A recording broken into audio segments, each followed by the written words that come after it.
I invited my parents to my award ceremony. Mom said your sister's dinner matters more than another your pointless award. Dad added, don't expect us to be everywhere. No problem. That night, the live broadcast filled every screen in the restaurant. Dad dropped his wine glass. Mom sat frozen in shock. The burgundy liquid pooled across the crisp white tablecloth, soaking into the fabric just like their lies had soaked into my entire life. My sister's pristine corporate dinner shattered in real time. The executive sitting at her table stared up at the massive monitors. They were watching my face. They were watching my culinary technique, not hers. The national cameras captured every single second of my family's absolute horror. For years, they treated my loyalty as a bottomless well they could draw from in the dark, tossing pennies down whenever they felt generous. Tonight, I dragged them into the blinding, unforgiving light. The bill finally arrived at their table, and it was time for them to pay. 3 weeks before that broadcast, the air in Charleston hung heavy and thick, smelling like pluff mud and impending summer storms. The real storm was brewing right inside my own kitchen. I am 29 years old, and for my entire adult life, I served as the invisible scaffolding, holding up my 31-year-old sister's towering ego. Tina was a lifestyle influencer. That was her official title. Her actual job was stealing my recipes, plating them on expensive ceramic, and pretending she knew the difference between braising and boiling. I stood at the prep counter, meticulously chopping shallots for a massive catering order, my knuckles aching from a brutal 14-hour shift. Across the kitchen island, my mother Grain poured herself another glass of white wine. She set the sweating, chilled glass down on the marble counter. She ignored the stack of cork coasters sitting right next to her hand. Instead, she used the heavy gold foil invitation I had handed her 5 minutes earlier. The official physical invitation to the National Culinary Honors. The condensation bled through the thick cardstock, warping the gold lettering of my own name. Grain tapped her manicured fingernail against her phone screen, completely unbothered by the ruined paper beneath her glass. She gushed over an email from a luxury cookware brand. They were offering Tina a $250,000 sponsorship deal. The pitch deck attached to the email was filled with glossy, high-definition photographs of roasted duck bourbon glazes and intricate, towering pastries. Every single plate was cooked by me. Every single recipe was painstakingly developed in this exact kitchen, paid for by my own dwindling bank account, while Tina simply stood in front of a ring light and smiled. 2 days later, the emotional suffocation turned violently physical. Tina strutted into the upscale downtown restaurant where I worked as head chef. She brought a gaggle of her influencer friends demanding the best table during the chaotic Friday dinner rush. They wanted content. I wanted to do my job. I walked out of the swinging kitchen doors carrying a heavy cast-iron bowl of my signature boiling seafood bisque. The steam curled into the air carrying the rich scent of saffron and smoked paprika. As I leaned in to place the bowl carefully in front of Tina, she whipped around her phone, clutched in her hand for a selfie. She swung her arm backward with vicious, reckless force. Her heavy gold bracelet smashed directly into my wrist. The heavy iron bowl tipped. Boiling, thick bisque splashed over the edge, cascading directly onto my bare hand and forearm. The pain was blinding. Searing heat chewed through my skin. The heavy bowl clattered onto the hardwood floor, shattering the quiet hum of the dining room. I clamped my other hand over my blistering flesh, my breath hitching in my throat, fighting the overwhelming urge to scream. Tina looked down at the mess.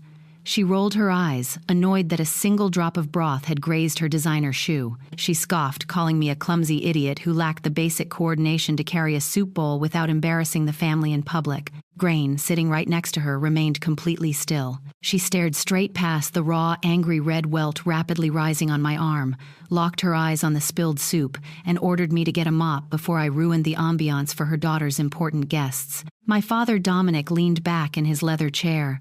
He adjusted his expensive watch and sighed loudly. He ordered me to stop making a scene, to stop playing the victim, and to clean up my mess so Tina could get back to her networking. The physical burn on my arm throbbed with a vicious, stinging heat. That blistering wound eventually became a permanent raised scar on my skin. Yet the searing agony of the boiling soup paled in comparison to the absolute ice radiating from my own parents. They sat there sipping their sparkling water, stepping right over my agonizing physical pain just to keep their golden child comfortable. The morning after the kitchen incident, the house smelled like stale perfume and burnt toast. I walked into the upstairs bathroom and stopped dead in my tracks. My ceremony dress lay crumpled in the corner, jammed between the toilet and the laundry hamper. It was emerald green silk. It cost me 2 weeks of wages carefully saved over 3 grueling months of double shifts. Now a massive jagged stain of red wine soaked the entire bodice, stiffening the delicate fabric into a ruined, sticky crust. Tina stood in the hallway, leaning against the doorframe, casually dragging an emery board across her acrylic nails. She blew the dust off her fingertips and smirked. She called the dress a cheap rag. She admitted she used it to mop up a spill in her bedroom, insisting that wearing a clearance rack disaster on national television would permanently humiliate our family name. She claimed she was doing me a massive favor by destroying it. The air in the hallway turned completely toxic. Dominic stomped up the stairs, his heavy boots shaking the floorboards. He shoved past Tina, pushing his face inches from mine. His morning coffee breath hit my cheek. He pointed a thick finger directly at my forehead, his face red with manufactured rage. He commanded me to shut my mouth. He threatened to cut me out of the family forever if my petty, selfish jealousy over a piece of fabric ruined Tina's upcoming $250,000 VIP dinner. He demanded my absolute unquestioning loyalty. The stinging behind my eyes vanished. The trembling in my hands turned to solid ice. I picked up the ruined silk and dropped it straight into the trash can. The era of the dutiful, suffering daughter died right there on the bathroom tiles. My mind shifted to pure, icy calculation. I knew exactly what Tina desperately needed for her VIP sponsor dinner. She needed a theatrical showstopper, a culinary masterpiece so complex it would instantly seal her massive corporate contract. I walked downstairs to the kitchen and casually tossed my leather-bound recipe journal onto the center of the marble island. I deliberately left it open to a very specific page. The page detailed a highly complex, color-changing sauce infused with heavy pecan wood smoke. The sauce started as a deep muted violet, but the second the pecan smoke hit the plate, a precise chemical reaction turned it a brilliant, glowing crimson. It required an exact balancing of acidity and heat that only a master chef understood. It was irresistible bait, and I knew Tina's massive ego would swallow it whole without a second thought. Next, I pulled out my phone and dialed Julian, the network director handling the broadcast for the National Culinary Awards.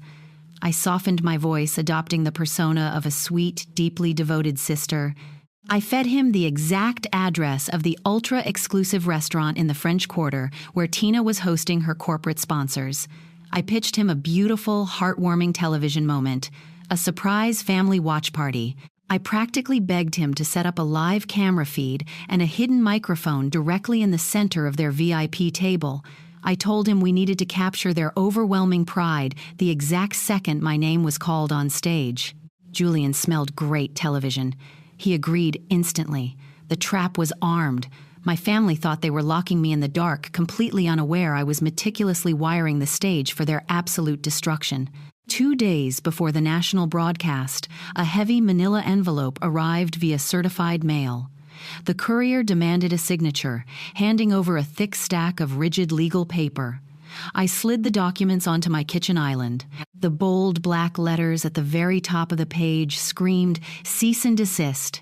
It carried the embossed seal of the most expensive corporate law firm in Charleston. The listed plaintiff was a newly formed limited liability company under Tina's name. The financial guarantor printed clearly at the bottom of the page was our father Dominic. My eyes locked onto the aggressive demands. One glance confirmed the absolute depth of their delusion.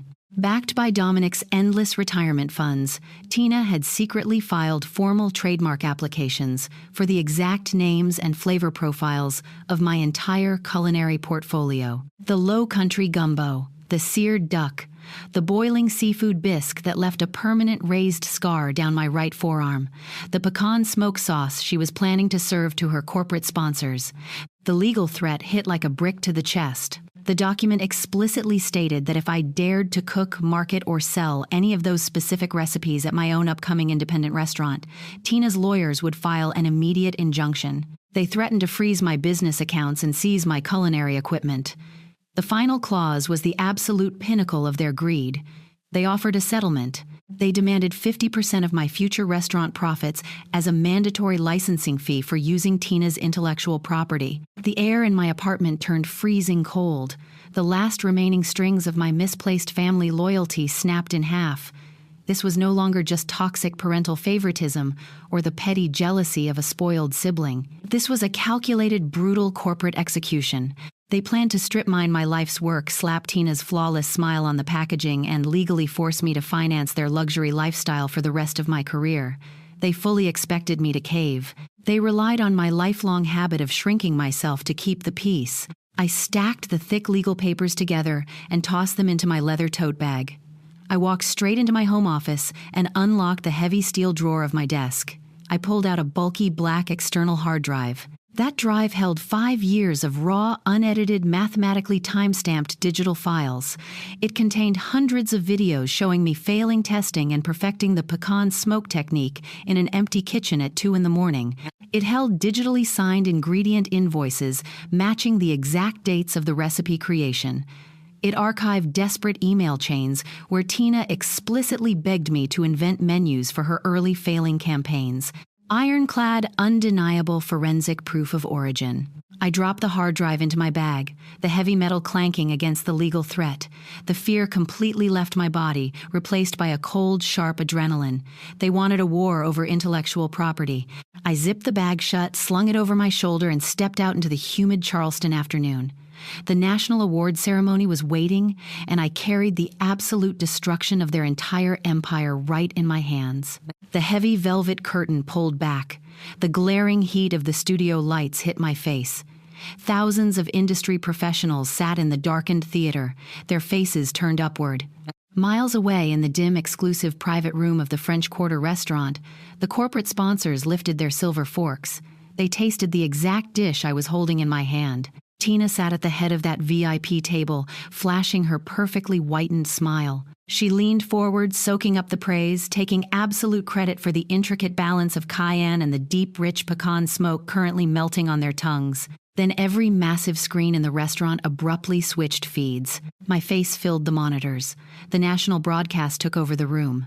The elegant background music cut out, replaced by the crisp, amplified audio of my voice echoing through the restaurant. On screen, I held a small blowtorch. I blasted a block of pecan wood, letting the heavy smoke cascade over a plate of violet sauce. The camera zoomed in. The exact moment the smoke hit the liquid, the sauce morphed into a brilliant, glowing crimson. I stared directly into the main lens. My voice rang out cold and absolute.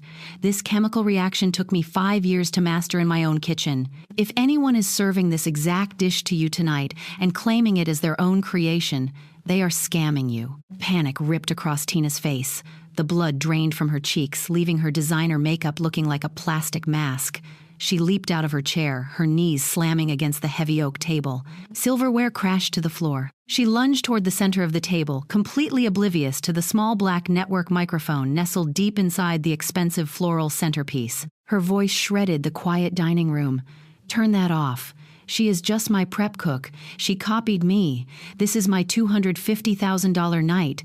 Turn that absolute trash off right now." Grain slammed her wine glass down the delicate stem, snapping in her fist. She leaned into the flowers, her face twisted in pure venom. She is a treacherous dog. We should have left her on the street. They thought they were yelling at a restaurant manager. They were screaming directly into the national broadcast feed. Their raw, unhinged voices blasted through the massive speakers inside the awards theater. 3,000 people gasped in unison. The dead silence that followed was suffocating. Back at the restaurant, the corporate executives dropped their forks. They stared at Tina's flushed, sweaty face. They looked at the glowing crimson sauce on their plates. They placed their cloth napkins on the table, stood up in perfect synchronization, and walked out the front door without saying a single word. Tina spun around frantically, grabbing the arm of her closest influencer friend. She demanded backup. She expected loyalty. Instead, her so-called best friend yanked her arm away, lifted her smartphone, and hit record. The entire table of fake friends raised their cameras, hungry to capture the catastrophic meltdown of a collapsing brand for their own online clout. The restaurant manager marched straight to the table. He pointed a rigid finger toward the exit, demanding they leave his establishment immediately before he called security. Dominic frantically chased after the vanishing sponsors, his face pale, his hands shaking his pathetic pleas for a second chance, echoing off the empty brick walls of the alleyway. I stood on the stage, the heavy culinary award resting comfortably in my grip. I looked at the monitor showing their table descending into absolute chaos. I turned my back to the screen and walked off the stage. By sunrise, the internet completely shredded Tina's meticulously curated life. The hot mic audio clip trended across every major platform attached to side-by-side photos of my culinary award and her stolen recipes. The luxury cookware brand released a brutal 2-sentence press release at exactly 8 in the morning. They formally severed all ties with Tina's agency and canceled the $250,000 contract permanently. Dominic fared no better. The prestigious community board he chaired called an emergency meeting before noon. The wealthy members listened to the viral audio of him calling his own daughter a treacherous dog. They demanded his immediate permanent resignation, stripping him of the coveted social status he worshipped above everything else. My phone vibrated endlessly, rattling against the granite surface of my kitchen counter. I tapped the screen, letting the voicemails play into the quiet room. Dominic's voice leaked from the speaker, completely stripped of his usual booming, arrogant authority. He sounded frantic, breathless, pathetic. He begged me to post a public video claiming the entire broadcast was a staged prank. Grain chimed in on the very next message, sobbing loudly, demanding I save the family reputation, insisting I still owed them my absolute loyalty. I listened to their sheer desperation. I tapped the screen twice. Delete, block. The suffocating noise of my childhood vanished. The silence in my apartment felt incredible. Later that afternoon, I carried my heavy black hard drive straight into the sleek downtown office of my attorney. I placed the metal rectangle onto her glass desk. She plugged it in. 5 years of digitally signed, mathematically time-stamped files flashed across her monitor, proving my absolute ownership of every single recipe name and cooking technique. The legal retaliation was swift and merciless. My attorney filed a massive countersuit against Tina's fraudulent trademark claims, burying them under a mountain of undeniable forensic proof. The civil court proceedings lasted exactly 4 days. Tina marched into the courtroom wearing a tailored, conservative blazer, fully expecting her usual crocodile tears to manipulate the judge just like they manipulated our parents. She sat at the defendant table, dabbing her eyes with a tissue, playing the role of the misunderstood, victimized sister. The judge, a formidable woman with zero tolerance for perjury, ignored the theatrical crying. She reviewed the digital, mathematically time-stamped hard drive provided by my attorney. She watched the raw, unedited footage of my recipe development. She read the desperate emails where Tina explicitly begged me to invent menus for her failing brand. The final ruling hit the courtroom like a runaway freight train. The court declared the trademark filings malicious and fraudulent. The judge ordered Tina's newly formed limited liability company to immediately dissolve and pay a massive settlement of $342,000 in punitive damages and legal restitution. Because Dominic had arrogantly signed the foundational paperwork as her primary financial guarantor, the absolute weight of that crushing judgment fell entirely on his shoulders. The bank liquidated his retirement portfolios. He drained his pension. He sold the luxury vehicles he loved to parade around the neighborhood. The financial devastation bled directly into their social standing. The elite Charleston community is a very small, very vicious circle. The viral audio clip of Dominic calling his own daughter a treacherous dog echoed through the halls of every country club in the county. The board of directors at his prestigious charity organization formally expelled him, stripping him of his chairman title and scrubbing his name from their bronze donor plaques. Grain's weekly high society luncheons vanished overnight. Her wealthy friends stopped answering her phone calls, suddenly completely unavailable to associate with a family of publicly exposed frauds. Tina tried to launch a desperate comeback on a new social media platform, claiming she was a victim of a corporate misunderstanding. The comment sections instantly flooded with screenshots of her stolen recipes and the audio of her screaming at the restaurant manager. The internet dragged her mercilessly. She ultimately abandoned the digital world entirely, taking a quiet, minimum-wage administrative job 3 towns over just to pay her basic rent. 8 months passed. The suffocating summer humidity finally broke, replaced by the crisp, cool autumn breeze rolling off the harbor. I stood at the hostess stand of my fully booked restaurant reviewing the reservation list for the evening. A thick, cream-colored envelope rested right beside the telephone. It carried no return address, but the sharp, looping cursive on the front belonged unmistakably to Grain. My thumb broke the heavy wax seal. The letter inside was a masterpiece of narcissistic manipulation, completely devoid of an actual apology. The ink spelled out demands, disguised as maternal affection. She wrote that the family had suffered enough. She wrote that Tina was struggling deeply with depression, that Dominic's blood pressure was dangerously high, and that it was time for me to stop this ridiculous tantrum and come back home to help them rebuild their lives. She ended the letter with a classic manipulative trap, stating that true family forgives everything no matter the cost. Years ago, a letter like that would have sent my heart into a frantic, panicked rhythm. I would have agonized over every single word, questioning my own sanity, wondering if I really was the cold, selfish villain they painted me to be. I would have lost sleep drowning in a toxic cocktail of manufactured guilt and desperate hope. Today, my pulse remained completely steady. My chest stayed perfectly calm. I folded the thick parchment in half, walked casually into the prep kitchen, and dropped the letter directly into the industrial trash bin on top of a pile of discarded onion skins. I turned on my heel and walked right back to my cooking station. The absolute absence of anger in my body proved the healing was complete. Total indifference is the ultimate victory. The evening dinner rush began. The heavy double doors swung open, and the dining room filled with the warm, vibrant hum of clinking glasses and genuine, unrestrained laughter.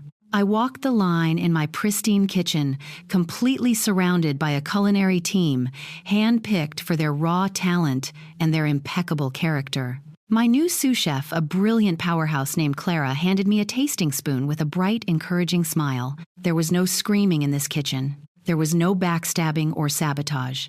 If a mistake happened on the line, we fixed it together, completely devoid of the toxic, hyper-competitive venom that had poisoned my childhood home. Julian, the television director who helped expose the truth, sat at the corner chef table. He raised a glass of vintage red wine, toasting my success across the room. He was no longer just a network contact. He had become a fierce, protective mentor who checked in every single week to ensure my business was thriving. Looking out over the packed dining room, the reality of my new life settled deep into my bones. The people sitting in this room championed my victories. They protected my peace. They tasted the pecan smoke sauce and asked about the artist who created it, never attempting to steal the brush from my hand. The heavy, suffocating weight of my biological relatives was entirely gone, replaced by a chosen family, forged in mutual respect, shared passion, and absolute honesty. I want to speak directly to you right now. You are listening to this story because somewhere deep inside your own life, you recognize the exact same suffocating weight. You know exactly what it means to shrink your entire existence just to make sure someone else's fragile ego stays perfectly intact. You know the exhausting, hollow routine of buying a toxic person's approval with your own silence. You measure your words, you hide your talents, and you swallow your pride, hoping that one day they will finally look at you and decide you are worthy of their love. You need to understand 3 undeniable truths. Rule number 1, silence is not peace. Silence is a massive ongoing subsidy for your abuser's comfort. Every single time you bite your tongue to avoid an explosive argument, every time you let them take the credit for your hard work, you are paying the premium on their toxic insurance policy. You are funding their delusion with your own sanity. The people who truly love you will never ask you to extinguish your light just so they can shine brighter in the dark. Stop paying the bill. Let their illusion crash to the ground. Rule number 2. The golden child and the scapegoat are simply 2 sides of the same sick, counterfeit coin. A toxic family system demands a designated loser, so the chosen winner can shine brightly by comparison. It is a rigged, disgusting game designed to pit siblings against each other for the scraps of parental approval, and the only way to win is to flip the table over, cash out your chips, and walk straight out of the casino. You cannot fix a dynamic that was fundamentally designed to break you. You can only refuse to play. Rule number 3. True family recognizes your immense worth long before the applause begins. If they only acknowledge your name when you are standing on a podium holding a golden trophy, they do not love you. They simply want to wear your success like a cheap accessory to impress their friends. True loyalty sits with you in the dark, empty kitchen at 2 in the morning, helping you chop the shallots when the cameras are turned off. Blood does not make you family. Mutual respect, unwavering support, and absolute honesty make you family. So, I have a very serious question for you. Who are you currently shrinking yourself for just to keep the peace at a dinner table where you aren't even respected? Tell me in the comments. Say their name out loud. Acknowledge the dynamic and take away its power over you. You do not need to burn their house to the ground to find your absolute freedom. You just need to walk out the front door, gather your own wood, and build a brand new table. I am Rowan, and my table is finally full. Please subscribe and share this story if you are ready to stop being the invisible backbone and start claiming the respect you truly deserve.